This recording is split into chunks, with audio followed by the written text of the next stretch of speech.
I thought I'd take a look at my shelf. I haven't done one of these in a couple months. I'm kind of, I don't know, running on empty.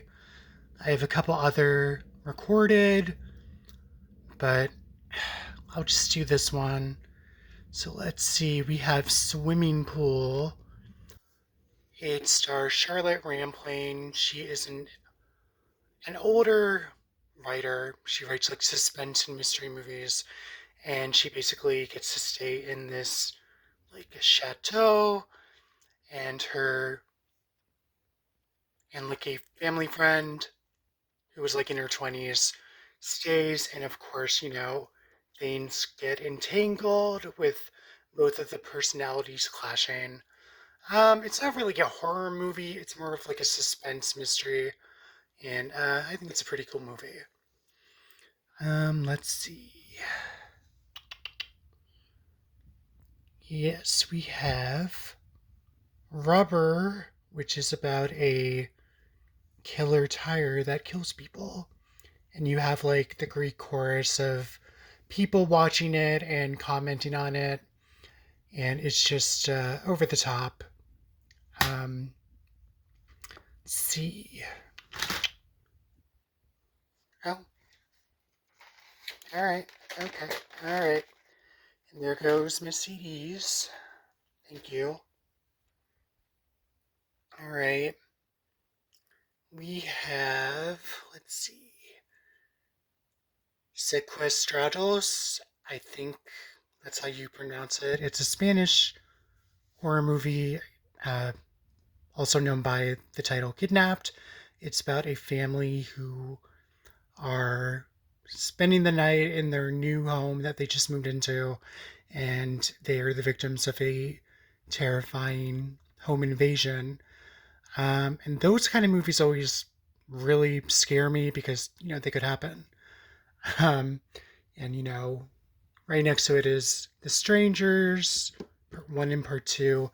I've not seen chapter one or chapter two of the reboot or whatever it is, but I don't know. I've heard mixed things. So, who knows? Maybe when they get to, streaming, I'll watch them. Devil in the Flesh 2.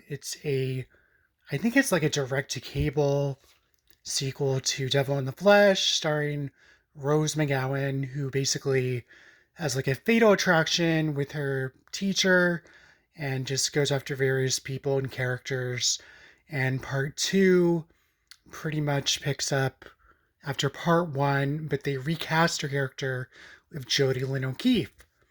Um, Both movies are they're fun in a B movie type of way, kind of like Poison Ivy or those type of movies from back in the day.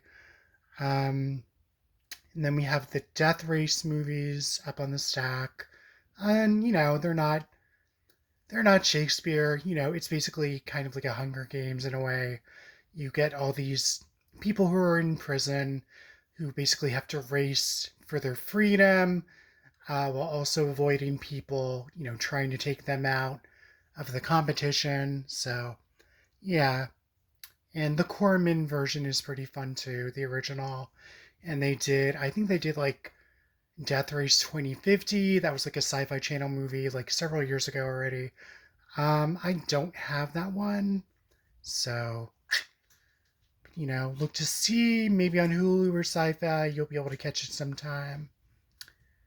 Let's see. Don't Let Him In is a British horror movie. Um, it's basically about two couples. They decide to spend the weekend together on holiday, basically in a cabin by the lake. And, one of them is a potential serial killer. And most of the movie, you go like back and forth wondering, who's the serial killer, who's going to bite it. It's about like 86, 84 minutes long. It's a pretty fast movie. But yeah, I enjoyed it for what it was. I was about to say Spanish. I like British horror movies like a lot. Let's see.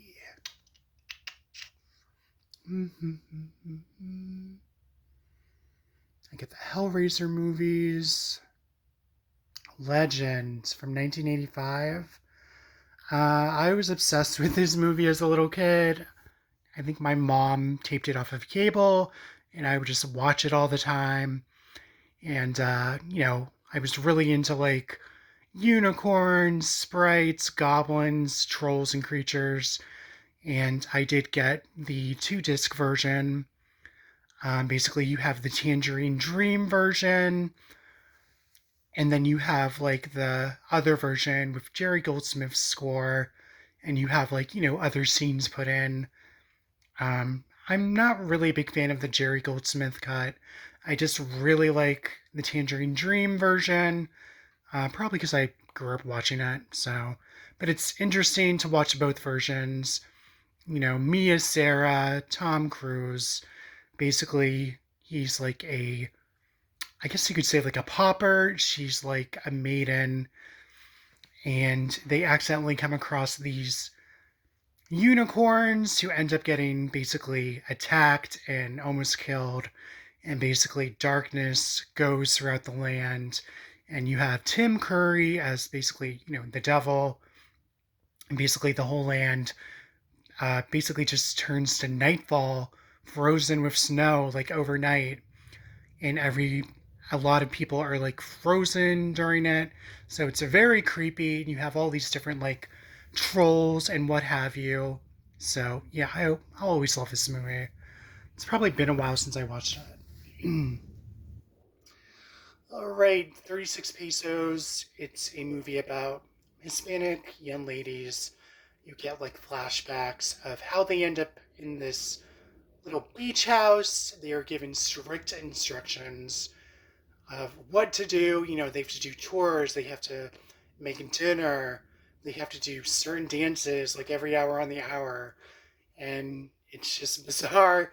And then you basically find out it's like a weird hick family who's kidnapping these girls who are putting them in this beach house, making them do all these weird tasks.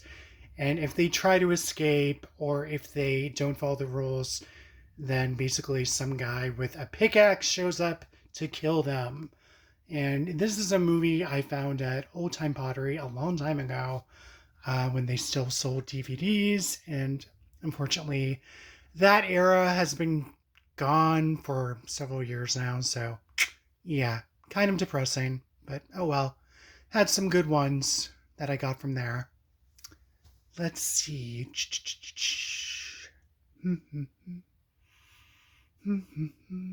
Sweet 16. Let's see. It's a film by Ken Loach. This is not a horror movie. It's actually a British drama. It's about a young British kid, um, you know, just before he turns 16.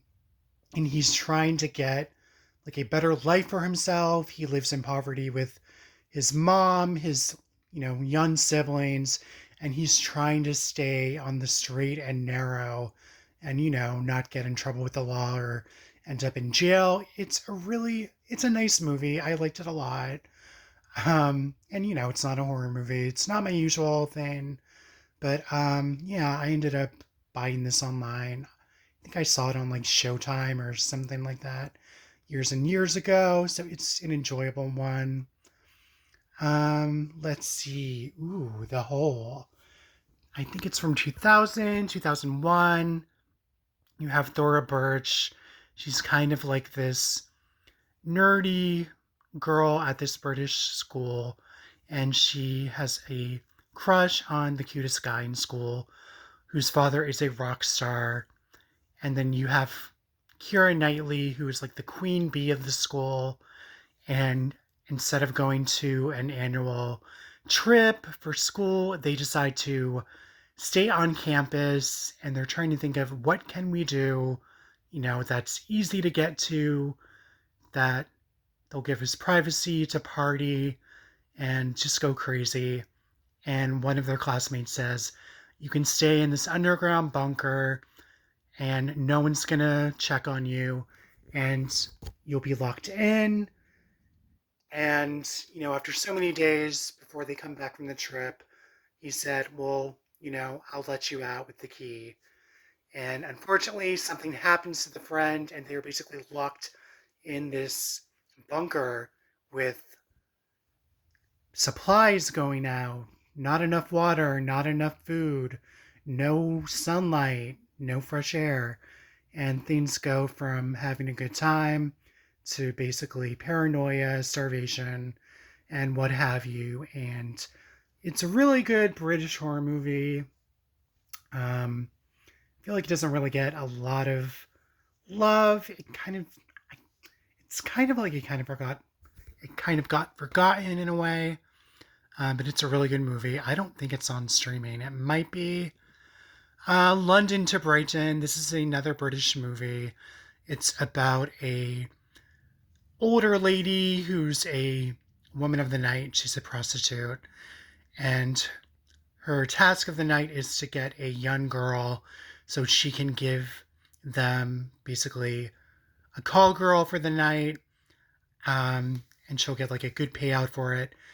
And she ends up coming across like this 11, 12-year-old girl, and she like buys her some food, some chips, and fish and whatnot. And she basically says, "Oh, you want some money? You want some smokes? I'll help you out here. We're going to go meet this guy." So things, of course, don't go according to plan. And the prostitute, starts to feel bad about the deal.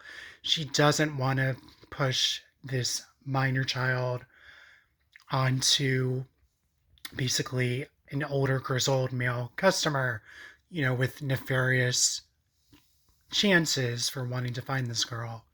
So 85 minutes, London to Brighton.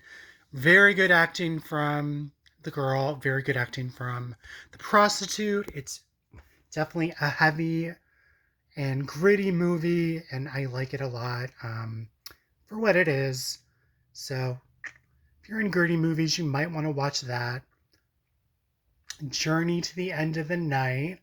This isn't a horror movie. It's almost like I wouldn't even say, no, it's not an anthology movie, but you have like these different storylines, moving back and forth and connecting to each other. You have a girl named Monique, who basically kind of lives in poverty and comes across someone who loses his bag of money, and she has like nothing else to do for the night, so she tries to help this guy and hops on his motorcycle with him to find this money. And then you have Brendan Fraser, who is like working in drug dealing and, other nefarious things. And he, connects to the plot as well. And again, it's another British movie, a British, I'd say drama, very gritty, off the beaten path. It's a good little movie. And like the last one, I feel like it kind of tends to get forgotten as well. Tape. This is from, I think, 2000, 2002. It's an 82-minute movie. It's pretty short. It takes place in a hotel room.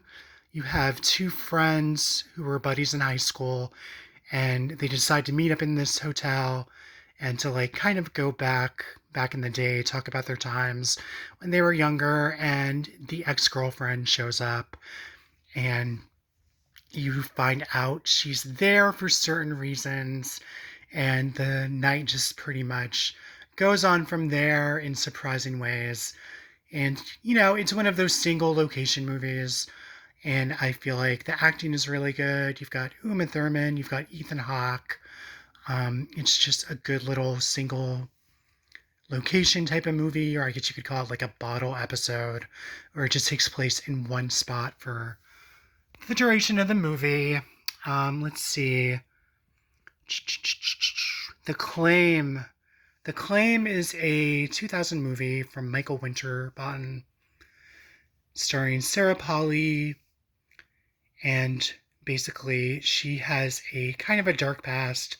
She and her mother were basically sold by their father for money because it was a very impoverished time, and it was just what you did back in the day.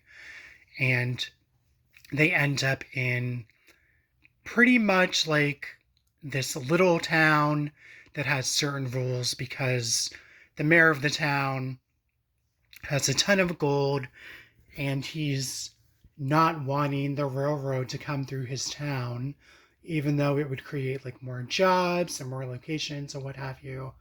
And you're also not allowed to have guns in Mr. Dillon's town.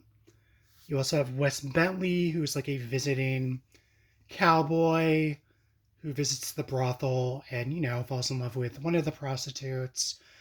Um, it's a good Western. It takes place in the wintertime. It definitely is more of like a character study. And then you have the beautiful musical score. Um, I just really liked it for being like a different Western. It tends to get forgotten. And it has a good cast, good music, interesting locations. And like I said, the beautiful musical score. I used to have the soundtrack, and unfortunately, I lost it. I think the claim might be on streaming. So if you're in the mood for like a more of a drama western, give it a go. I liked it. Uh,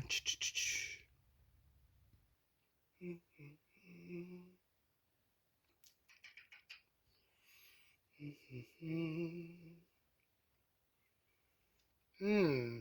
Trackman. I believe it's an After Dark Film Fest selection, which again, they don't really make them anymore.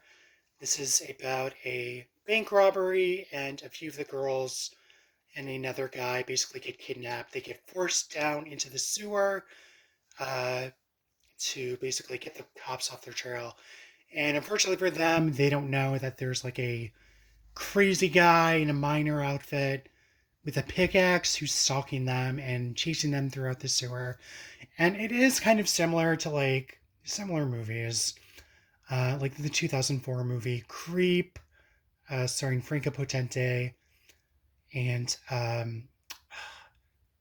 think it's called Dead Meat. It's when a girl gets kidnapped. She's down in the subway tunnels with like these feral people who basically live off of like rats and mice and what have you. And they are basically imprisoned in these tunnels. So similar to that one as well, if you're like into like, movies that take place underground, you'll probably like it. It is not on streaming, I don't think. I ended up ordering it online. So I think I'm going to stop right here. I know I didn't go through every single DVD, but not enough time to do everything. So we'll see. If people like this, maybe I'll do a few more of these. And I'm going to wrap this up. Thanks for watching or listening, and I appreciate it. Bye.